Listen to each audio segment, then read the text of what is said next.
消息来看，民众党今日召开头一摆这个选测会议，会中将会讨论2024年总统立委的人选甲时程。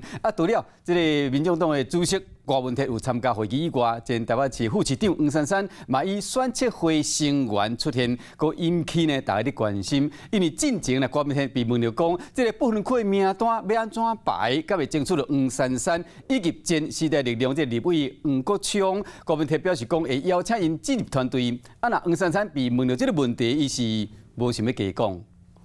你们昨天让我找来干什么？郭文泰下晝來到民眾黨部，和選舉會成員召開頭一擺會議，除了兩位黨聯委員、指定委員，包括新的市長高虹安、民眾黨立院黨團總調區成員，有親民黨籍的台北市政府市長黃珊珊，是社會現代價值，以及討論總統立委人選和時間表。今天這個選舉會大概要開一些什麼東西啊？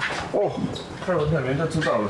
會議內容保密，不過前一天上節目對2024數立委的選擇，就講到嘴角轉破。如果沒有超過8席，我們就算輸了。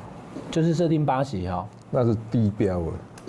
你都下來選總統了，還只有8席，就是。愛在國會將這關鍵招數，民眾黨要拼立院立委的實處，唔能為區域立委下手，推出的不分區名單，馬上受人關注。黃珊珊跟黃國昌，你會想要去爭取嗎？那還看他們個人意願呢，坦白講。你跟他們兩個熟不熟？不，也許我跟他們很好，我也會邀請他們來參加我們的政治勢力，就這個團隊嘛。再來會不會就是加入民眾黨的力量？扣點名的董事長，唔是卡地我有競選，也無就是無回應。民眾黨2024數要安怎在咧三卡都的局勢之下，甲人拼輸贏，挑戰都要開始。Hello， 大家好，我是乃瑜，要教给大家2个任务。第一个，华视新闻的脸书专页，你按赞了吗？还有华视新闻的 YouTube 频道，赶紧订阅起来，还要记得按赞，开启小铃铛哦。